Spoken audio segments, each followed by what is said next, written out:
This story is titled, "My Parents Threatened to Cut Me Off If I Didn't Pay My Sister's Debt. I Called Their Bluff and Went No Contact." Hey everyone, before we jump into today's video, I need your help. We've noticed the channel is losing some traction, and subscribing is one of the best ways you can support us. It's quick, free, and it helps us keep bringing you awesome content. Your support means the world. Let's keep this channel growing together. Thanks so much. Now, let's start the video. Hey everyone, I've been hanging around here for a while, but I've never really shared anything before. I didn't think I'd ever have a reason to, but my family has officially pushed me to my limit. I need to hear what other people think. It feels like no matter what I do, I'm always painted as the bad guy, and honestly, I'm exhausted. So here's what's been going on. I'm 30, male now, and I've been on my own since I was 18. When I say on my own, I mean it. Financially, emotionally, you name it. My parents, let's just say they're not exactly winning any awards for parenting or sibling support. They weren't the kind of parents who cheered you on or made you feel like you were special. Instead, they had this unspoken rule that shaped my entire childhood. My younger sister, Anna, could do no wrong, while I was expected to be the responsible one. If Anna messed up, and believe me, she messed up a lot, it was brushed under the rug. She's just sensitive, my mom would say. Or she'll learn eventually, which was code for, let's pretend this never happened and hope she figures it out. Meanwhile, if I so much as stumbled, it was like the sky was falling. Why aren't you trying harder? You need to set a better example for your sister. It didn't matter what I did. It was never enough. I could bring home a report card full of A's, and they'd ask why I didn't get an A+ in math. But Anna, she could barely pass, and it was, at least you're doing your best, sweetie. That dynamic didn't stop when we became adults. If anything, it got worse. Anna stayed under my parents' roof until she was in her mid-20s, bouncing from one failed job to the next, and always finding some excuse for why it wasn't her fault. Meanwhile, I was out here working 2 part-time jobs to pay my way through college, figuring out how to manage rent and bills on my own.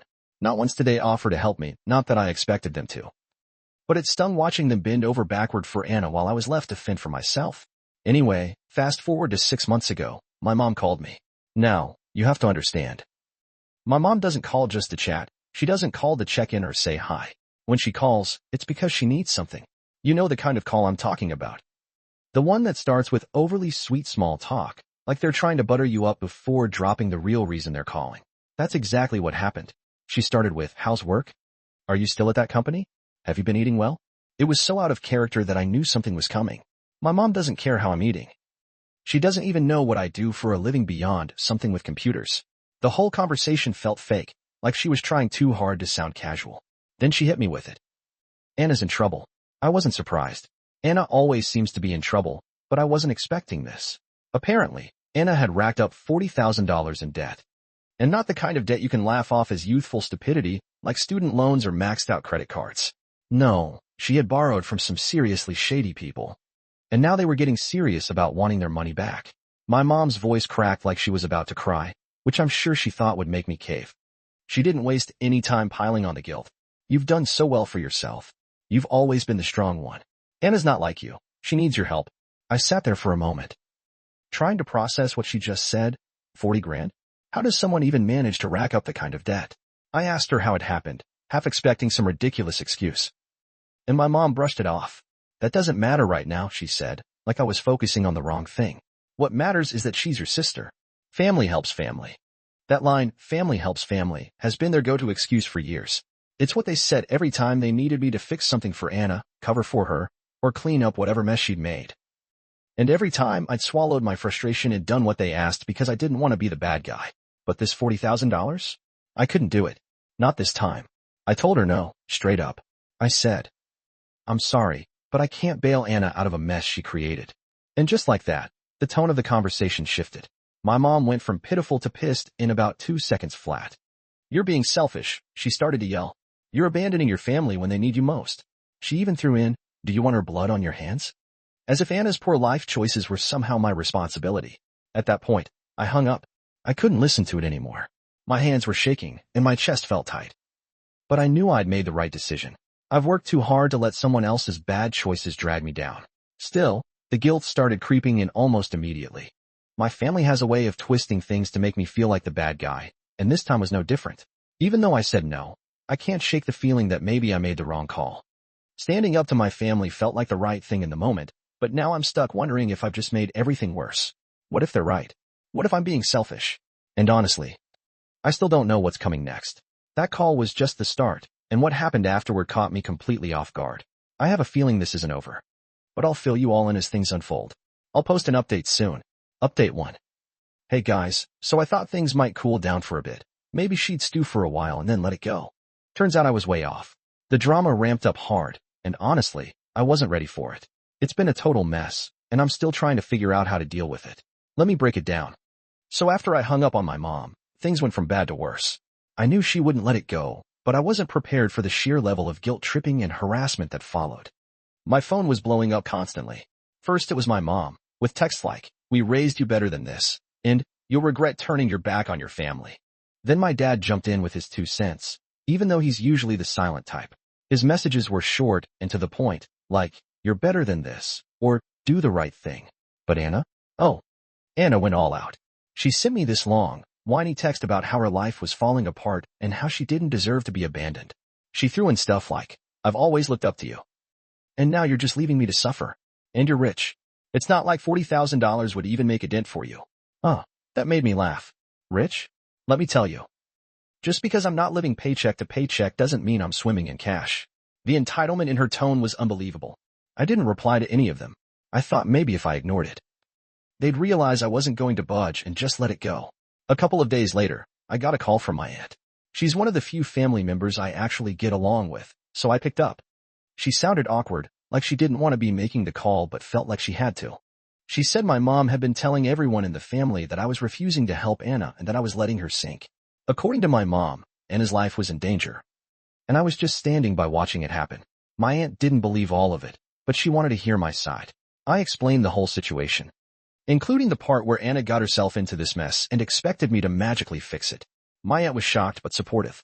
She told me I wasn't wrong to say no and that Anna needed to face the consequences of her actions. Hearing that helped a little, but the damage was already done. My mom had spread the story far and wide, twisting it to make me look like the villain. I started getting texts from cousins, uncles, and even a couple of old family friends.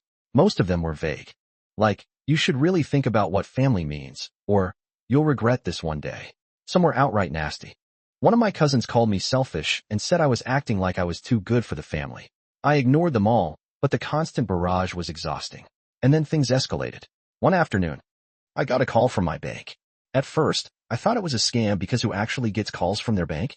But the guy on the line explained that someone had tried to access my accounts using fake identification. They flagged it as suspicious because the documents didn't match up, and thankfully, nothing was taken. I immediately knew who was behind it, Anna. It had to be her. She was desperate, and if she was willing to drag the entire family into this, why wouldn't she try to steal from me? I asked the bank for more details, but they couldn't tell me much other than that they'd locked my accounts temporarily as a precaution. I thanked them and hung up, but I was furious. This wasn't just guilt-tripping or emotional manipulation anymore. This was criminal. I need answers, so I am thinking of confronting Anna directly. What would you guys do if you were in my place? Thanks for sticking around. I'll keep you updated. Update 2. Hey again, y'all been waiting for the confrontation news? Sorry for being late. Here's how it went. After I decided to confront Anna, I was still fuming when I pulled up to her apartment later that evening. I hadn't told her I was coming, and honestly, I wasn't even sure what I was going to say. All I knew was that I needed to look her in the eye and hear her admit what she'd done. Maybe a part of me hoped she'd deny it. Give me some reason to believe my sister wasn't the type of person who'd stoop this low. When she opened the door, she looked surprised to see me, but not in a "what are you doing here" kind of way. It was more like she'd been expecting me to show up eventually. She was wearing sweats, and her hair was a mess, like she just rolled out of bed. Not that I cared about her appearance, but it added to the whole vibe of I don't have my life together. "What are you doing here?" she asked, leaning against the door frame like this was some casual visit. I didn't even bother easing into it. "Did you try to steal from me?" I asked, holding up my phone with the bank alert still on the screen. My voice was probably louder than it needed to be, but I couldn't help it. I was pissed. Her face froze for a second, and I thought, maybe she'll lie. Maybe she'll try to deny it. But no, instead, she rolled her eyes like I was overreacting and said, "Oh, come on. You weren't going to help me, so what choice did I have?" What choice did she have? I stared at her, dumbfounded. "Do you even hear yourself? You tried to steal from me because I wouldn't bail you out of your own mess? That's not just wrong, Anna. That's illegal." She shrugged, actually shrugged. Like we were talking about borrowing a sweater or something. Mom and Dad said you'd come around eventually, she said, crossing her arms.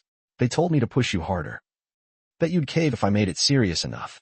I couldn't believe what I was hearing. You've got to be kidding me. I said, they encouraged you to do this?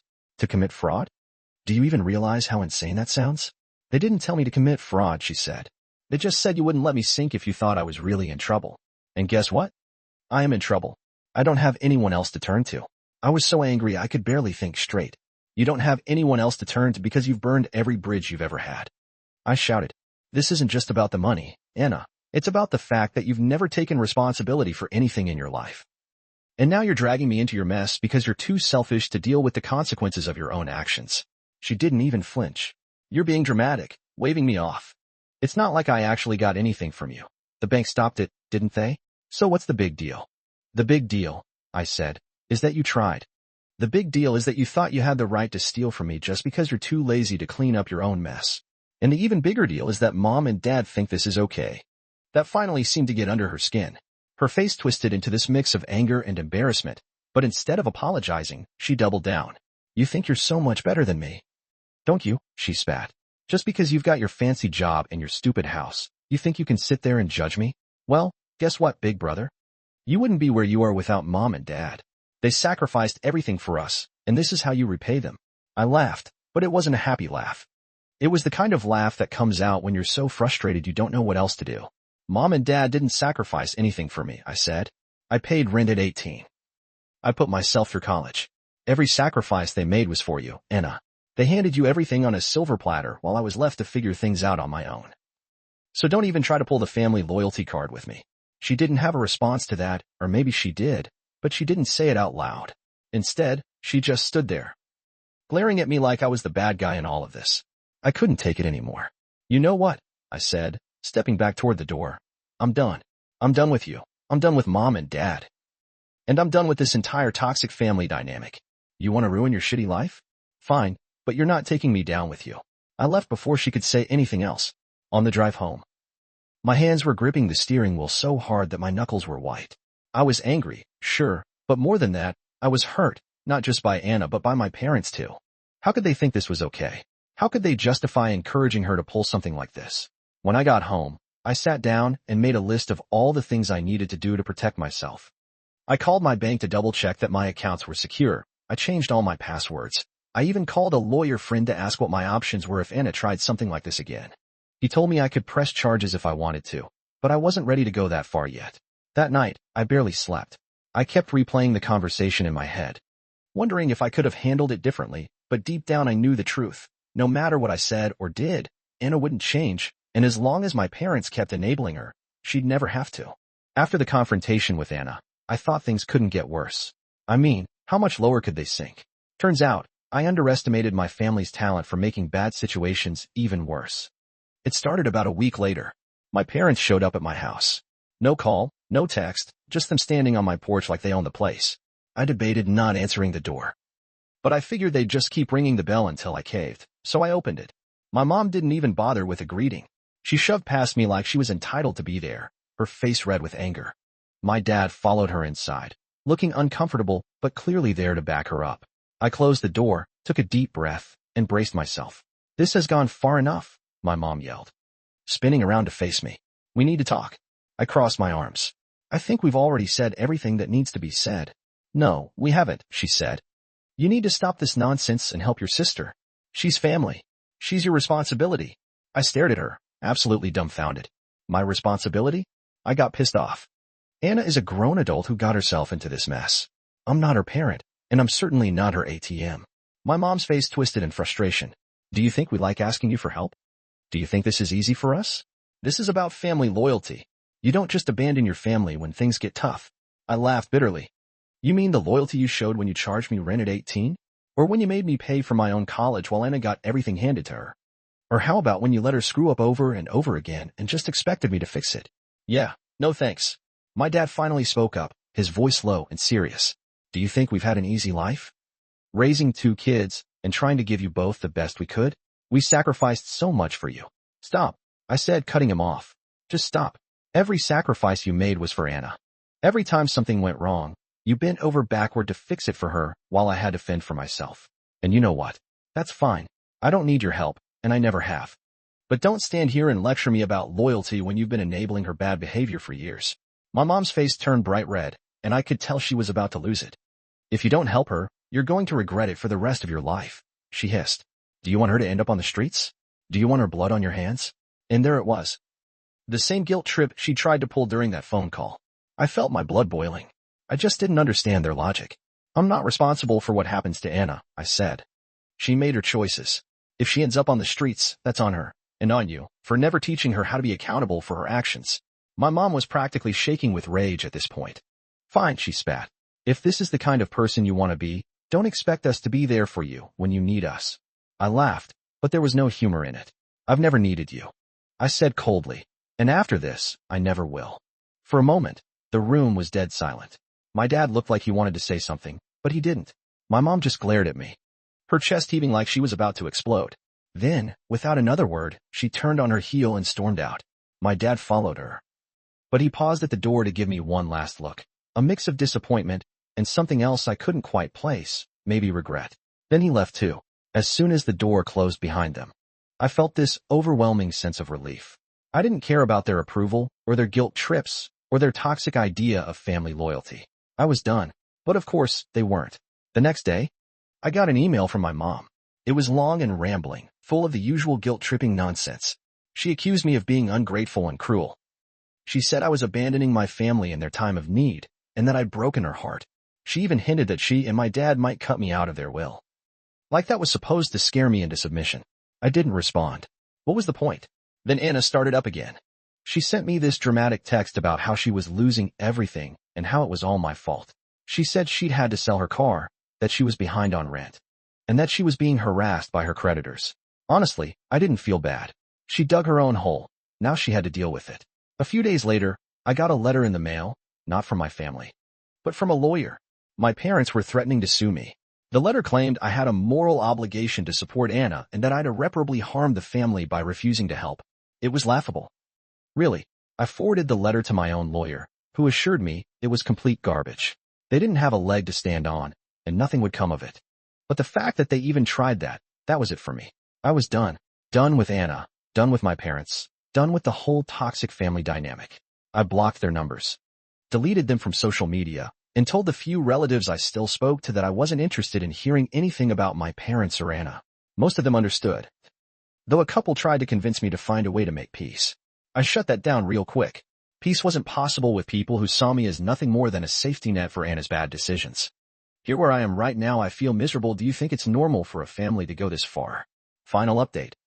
Hello again. I decided to write a final update once I figured things out, so here goes. After sending that lawyer's letter straight to the trash and forwarding it to my lawyer just in case, I finally made a decision that had been creeping up on me for years. I was going no contact. Completely, permanently. I'd been hanging on to some small, fragile hope that my family might change, but the lawyer stunt was proof enough. They weren't going to stop. If anything, they were doubling down on their toxic behavior, and I wasn't going to let them drag me any further into their chaos. So I went full-on block mode. My mom, my dad, Anna, everyone got the chop. Blocked their numbers, their emails, everything. Honestly, hitting that block button felt weirdly good. Then I went through my socials and wiped them off there too. No way was I leaving any doors open for them to sneak back in.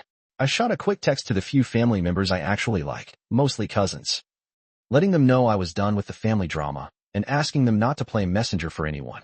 Most of them were cool about it, but of course, a couple hit me with the whole, but they're your family, guilt trip. My response, short and sweet. Being family doesn't mean you get to treat me like crap. The hardest part was explaining the situation to a few mutual friends who knew my parents. Some of them couldn't believe what I was telling them, like they literally couldn't wrap their heads around the fact that my parents and sister had tried to steal from me, guilt me, and now sue me. One friend even asked, "Are you sure there's not more to the story?" As if I'd somehow left out the part where this was all my fault. I felt awful, but I let it go. The people who mattered believed me, and that was enough. The first week of no contact was tough, not because I missed them. I didn't, but because they didn't give up easily. Even with their numbers blocked, they found ways to get through. My mom started calling from unknown numbers, leaving these long, dramatic voicemails about how I was tearing the family apart. She'd say things like, "We just want to talk," or, "You're punishing us for trying to do the right thing." It was exhausting. I didn't listen to most of the messages. Just deleted them as soon as I realized who they were from. Then there were the letters. My parents must have gone straight from their lawyer's office to the post office because the letters started coming almost immediately. At first, they were mostly nonsense. My mom writing pages and pages about how much she sacrificed for me and how I was breaking her heart. My dad chimed in too, though his letters were more direct. One of them actually said, "If you don't help Anna, don't expect us to ever forgive you." Forgive me for what, exactly? For not letting my sister steal from me? For not enabling her bad decisions? The sheer audacity of it was almost funny. By the second week, their messages went completely off the rails. My mom's letters turned desperate, almost unhinged, throwing out vague threats like, "You'll regret this one day," and "You'll be sorry when it's too late." It was all guilt and doom, like she was trying to scare me back into line. My dad, though he didn't hold back. His letters were straight up venomous, calling me selfish, ungrateful, and arrogant. He ranted about how I'd forgotten where I came from and was betraying the people who made you who you are. It wasn't just guilt anymore. It felt like they were trying to break me down, like they couldn't handle losing their grip on me. And then there was Anna. Oh. Anna didn't waste any time playing the victim. She sent me this long handwritten letter probably because she knew I'd block her emails saying how much I'd hurt her. How she couldn't believe I'd abandoned her in her time of need. She wrote stuff like, "You've always been my rock, and now you're just leaving me to drown. And I thought you cared about me." But clearly I was wrong. But I just couldn't believe her audacity. She ended the letter by asking for money again, not $40,000 this time, just a small loan of $5,000 to help her get back on her feet. She even promised to pay me back as soon as things got better. I laughed so hard I nearly cried, like I was going to fall for that after everything she'd done. But my mom went on full crazy mode by showing up at my office. Yes, she actually rolled up to my workplace unannounced. She stormed into the lobby demanding to see me. And when the receptionist wouldn't budge, she lost it. She started yelling loud enough for the whole building to hear, calling me a horrible son and screaming about how I was destroying the family. Security had to step in and physically escort her out. I stood there, watching the whole thing from the mezzanine, completely frozen. My coworkers didn't say a word, but their faces were pure shock. I wanted the ground to swallow me whole. That was it. I'd had enough. I wasn't just mad. I was done. That night, I contacted a family law attorney, not the friend I'd casually consulted earlier. An actual pro. I laid out everything. The harassment, the entitlement, the insanity. She listened, asked a few sharp questions, and then told me exactly what I needed to do. The next day, we drafted a cease and desist letter. It went out to everyone. My mom, my dad, Anna, even their lawyer. It was crystal clear. Contact me again, and I'll take legal action. No exceptions. I didn't think they'd actually stop, but shockingly, it worked. My mom's calls stopped, the nasty letters gone. Even Anna, queen of the guilt trip, went radio silent. Now, 6 months after cutting ties, life feels different, quieter, lighter, and honestly better. It wasn't easy, but choosing myself over the constant chaos of my family was the best decision I've ever made. Of course, not everyone gets it. A few relatives still hit me with the same tired line, but they're your family. You know what I say to that? Family doesn't mean squat if they don't respect you. Blood doesn't give anyone the right to wreck your peace. You don't owe anyone your time, money, or sanity just because you share DNA. Boundaries aren't harsh, they're necessary. And honestly, cutting them off was the best thing I've ever done. With the drama behind me, I threw myself into work and finally got a promotion I've been chasing for years. The little I've heard about Anna tells me she's still struggling. She's working part-time now and living with a friend after losing her apartment. I don't feel bad about it anymore. She made her bed. My parents are still spreading their story to anyone who will listen, but fewer people are buying it these days. It's freeing not to care. I've also started reconnecting with people I'd lost touch with, friends, a few cousins, and even opened up to someone I'm dating now. They've been incredibly supportive, and for the first time, I feel like I'm surrounded by people who genuinely respect me. To anyone dealing with a toxic family, I know how hard it is, but it gets better. Cutting them off felt like ripping off a Band-Aid. But the peace that followed was worth every painful moment. You owe it to yourself to choose peace, to choose you. Thanks for reading.